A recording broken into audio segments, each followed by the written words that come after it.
8वां स्कंद 10वां अध्याय देवासुर संग्राम। श्री सुखदेव जी कहते हैं, परीक्षित, यद्यपि दानवों और दैत्यों ने बड़ी सावधानी से समुद्र मंथन की चेष्टा की थी, फिर भी भगवान से विमुख होने के कारण उन्हें अमृत की प्राप्ति नहीं हुई। राजन, भगवान ने समुद्र को मत कर अमृत निकाला और अपने निज जन देवताओं को पिला दिया। फिर सब देखते देखते वे गरुड़ पर सवार हुए और वहां से चले गए।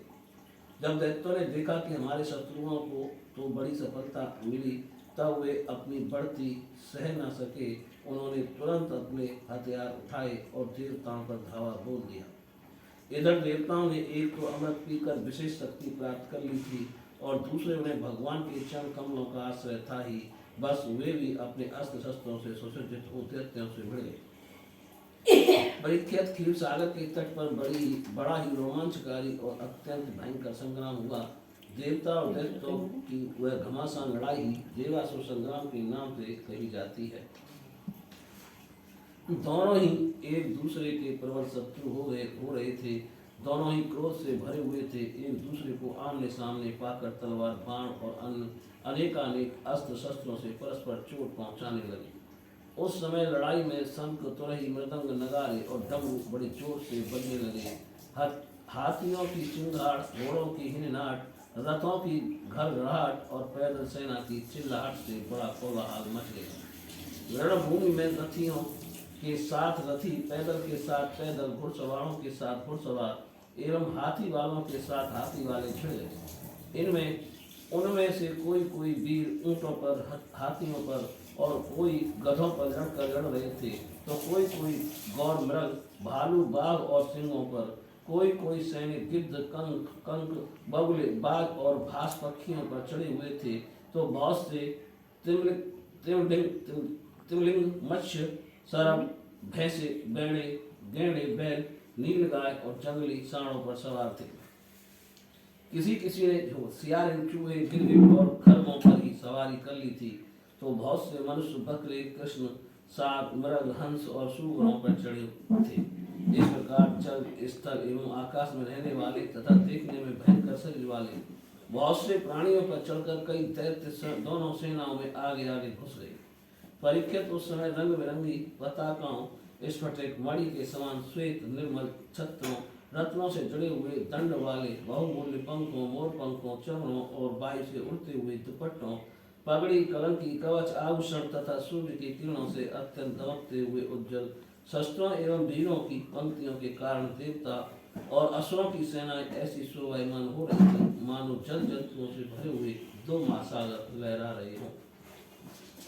परीक्षित, रणभूमि में दैत्यों के सेनापति विरोचन पुत्र बलि में दानव के बनाए हुए बेहायस नामक विमान पर सवार हुए। वह विमान चलाने वाले की इच्छा होती थी वहीं चला जाता था। युद्ध की समस्त सामग्रियां उसमें सुसज्जित थीं। परीक्षित, वह इतना आश्चर्यमय था कि कभी दिखलाई पड़ता तो कभी अदृश्य हो जाता। वह इस समय कहाँ है, जब इस बात का अनुमान भी नहीं किया जा सकता था, तब बतलाया तो कैसे जा सकता था। उसी श्रेष्ठ विमान पर राजा बलि सवार थे। सभी बड़े बड़े सेनापति उनको चारों ओर से घेरे हुए थे। उन पर श्रेष्ठ चमन डुलाए जा रहे थे और छत्र तना हुआ था। उस समय बलि ऐसे जान पड़ते थे जैसे उदयाचल पर चंद्रमा। उनके चारों ओर अपने अपने विमानों पर सेना की छोटी छोटी टुकड़ियों के स्वामी नमोचु, संवर, बाण, द्विप्रचित, अयोमुख, द्विमूर्धा, काल, नाव, प्रहति, हेति, इल्वल, शकुनी, भूत संताप, वज्र, दंष्ट, विरोचन, हयग्रीव, शंकुशिरा, कपिल, मेघदुंदुभि, तारक, चक्राख्य, तुम्भ, निशुंभ, जम्ब, उत्कल, अरिष्टनेम, त्रिपुराधिपति, मैं, पौलोम, काले और निवात कवच आदि स्थित थे। ये सब के सब समुद्र मंथन में सम्मिलित थे, परंतु इन्हें अमृत का भाग नहीं मिला, केवल कलेश ही हाथ लगा। इन सब असुरों ने एक नहीं अनेक बार युद्ध में देवताओं को पराजित किया था, इसलिए वे बड़े उत्साह से सिंहनाद करते हुए अपने घोर स्वर वाले शंख बजाने लगे। इंद्र ने देखा कि हमारे शत्रुओं का मन बढ़ रहा है, ये मदोन्मत्त हो रहे हैं, तब उन्हें बड़ा क्रोध आया। वे अपने वाहन ऐरावत नामक दिग्गज पर सवार हुए। उसके कपोलों से मद बह रहा था, इसलिए इंद्र की ऐसी शोभा हुई मानो भगवान सूर्य उदयाचल पर आरूढ़ हों और उससे अनेकों झरने बह रहे हों। इंद्र के चारों ओर अपने अपने बाण, ध्वजा और आयुधों से युक्त देवगण एवं अपने अपने गणों के साथ वायु, अग्नि, वरुण आदि लोकपाल हो लिए दोनों सेनाएं आमने सामने खड़ी हो गईं। दो दो की जोड़ियां बनाकर वे लोग लड़ने लगे। कोई आगे बढ़ रहा था तो कोई नाम ले लेकर ललकार रहा था, कोई कोई मर्म भेदी वचनों के द्वारा अपने प्रतिद्वंदी को धिक्कार रहा था।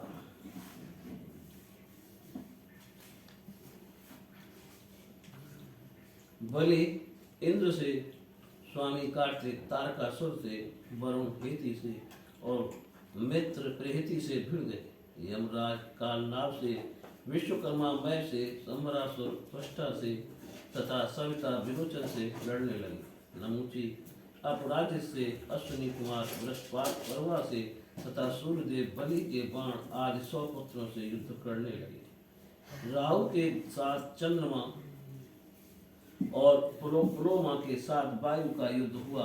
भद्रकाली देवी निशुंभ और शुंभ पर झपट पड़ी।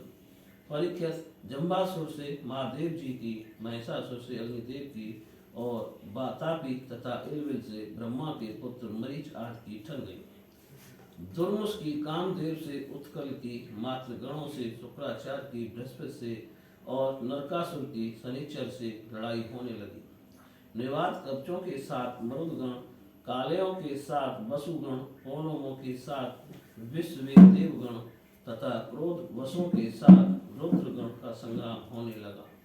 इस प्रकार असुर और देवता रणभूमि में द्वंद्व युद्ध और सामूहिक आक्रमण द्वारा एक दूसरे से भिड़कर परस्पर विजय की इच्छा से उत्साहपूर्वक तीखे बाण, तलवार और भालों से प्रहार करने लगे। वे तरह तरह से युद्ध कर रहे थे। भुसंडी, चक्र, गदा, षष्ठी, पट्टी, शक्ति, उन्मुख, फ्रास, फरसा, तलवार, भाले, मुदगर, परिधि और काल से एक दूसरे का सिर काटने लगे।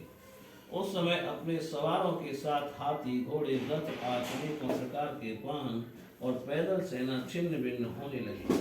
किसी की भुजा, किसी की जंघा, किसी की गर्दन और किसी के पैर कट गए तो किसी किसी की ध्वजा, धनुष, कवच और आभूषणी टुकड़े टुकड़े हो गए। उनके चरणों की धमक और रथ के पहियों की रगड़ से पृथ्वी खुद गई। उस समय रणभूमि से ऐसी प्रचंड धूल उठी कि उसने दिशा, आकाश और सूर्य को भी ढक दिया, परंतु थोड़ी ही देर में खून की धारा से भूमि आप्लावित हो गई और कहीं धूल का नाम भी न रहा। तदंतर लड़ाई का मैदान कटे हुए सिरों से भर गया। किसी के मुकुट और कुंडल गिर गए थे तो किसी की आंखों से क्रोध की मुद्रा प्रकट हो रही थी। किसी ने अपने दांतों से होड़ दबा रखा था। बहुतों की आभूषणों शस्त्रों से सुसज्जित लंबी लंबी भुजाएं कट कर थी और बहुतों की मोटी मोटी जांघें कटी हुई पड़ी थी। इस प्रकार वह रणभूमि बड़ी भीषण दिख रही थी। तब वहां बहुत से धड़ अपने कटकर गिरे हुए सिरों के नेत्रों से देखकर हाथों में हथियार उठा वीरों की ओर दौड़ने और उछलने लगे। राजा बलि ने 10 बाण इंद्र पर, 3 के बाण ऐरावत पर, 4 ऐरावत के 4 चरण रक्षकों पर और 1 मुख्य महावत पर, इस प्रकार कुल 18 बाण छोड़े। इंद्र ने देखा कि बलि के बाण तो हमें घायल करना ही चाहते हैं। तब उन्होंने बड़ी फुर्ती से उतने ही तीखे भल्ल नामक बाणों से उनको वहां तक पहुंचने के पहले हंसते हंसते काट डाला। इंद्र की यह प्रशंसनीय फुर्ती देखकर राजा बलि और भी चिढ़ गए। उन्होंने एक बहुत बड़ी शक्ति जो बड़ी भारी लूके के समान जल रही थी उठाई, किंतु अभी वह उनके हाथ में ही थी, छूटने नहीं पाई थी कि इंद्र ने उसे भी काट डाला। इसके बाद बलि ने एक के पीछे एक क्रम से शूल, फ्रास, तोमर और शक्ति उठाई, परंतु वे जो शस्त्र हाथ में उठाते इंद्र उन्हें टुकड़े टुकड़े कर डालते। इस हस्त लाघव से इंद्र का ऐश्वर्य और भी चमक उठा। परीक्षित अब इंद्र की फुर्ती से घबराकर पहले तो बलि अंतर्ध्यान हो गए, फिर उन्होंने आसुरी माया की सृष्टि की। तुरंत ही देवताओं की सेना के ऊपर एक पर्वत प्रकट हुआ। उस पर्वत से दावाग्नि से जलते हुए वृक्ष और टांकी जैसी तीखी धार वाले शिखरों के साथ नुकीली शिलाएं गिरने लगी। इससे देवताओं की सेना चकनाचूर होने लगी। तत्पश्चात बड़े बड़े श्याम, दंद, सूग, बिच्छू और अन्य विषैले जीव उछल उछल कर काटने और डंक मारने लगे। सिंह, बाघ और सूअर देव सेना के बड़े बड़े हाथियों को फाड़ने लगे। परीक्षित हाथों में सूल लिए मारो काटो इस प्रकार चिल्लाती हुई सैकड़ों नंग धड़ंग राक्षसियां और राक्षस भी वहां प्रकट हो गए। कुछ ही क्षण बाद आकाश में बादलों की घनघोर घटाएं मंडराने लगीं। उनके आपस में टकराने से बड़ी गहरी और कठोर गर्जना होने लगी। बिजलियां चमकने लगी और आंधी के झकझोर से बादल अंगारों की वर्षा करने लगे। दैत्यराज बलि ने प्रलय की अग्नि के समान बड़ी भयानक आग की सृष्टि की। वह बात की बात में वायु की सहायता से देव सेना को जलाने लगी।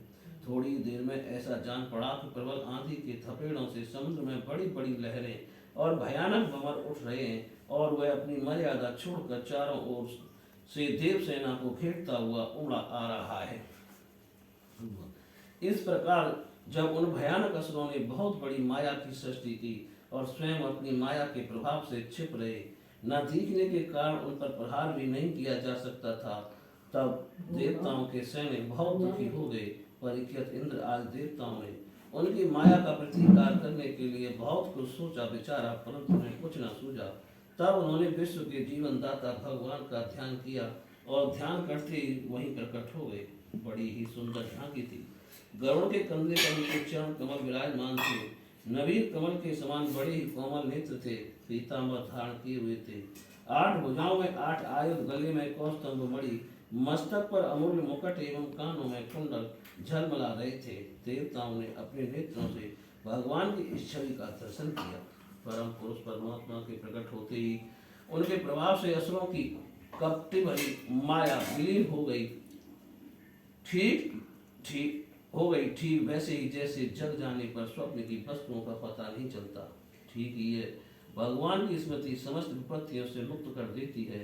इसके बाद कालनेमी दैत्य ने देखा कि लड़ाई के मैदान में गरुड़ वाहन आ गए हैं। तब उसने अपने सिंह पर बैठे बड़े वेग से उनके ऊपर एक त्रिशूल चलाया। वह गरुड़ के सिर पर लगने वाला ही था कि खेल खेल में भगवान ने उसे पकड़ लिया। उसी त्रिशूल से उसके चलाने वाले कालनेमी दैत्य तथा उसके वाहन को मार डाला।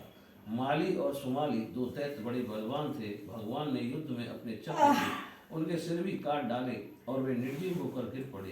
तदंतर माल्यवान ने अपनी प्रचंड गदा से गरुड़ पर बड़े वेग से प्रहार किया, परंतु गर्जना करते हुए माल्यवान के प्रहार करते ही भगवान ने चक्र से उसके सिर को भी धड़ से अलग कर दिया। बोलिए श्री कृष्ण भगवान की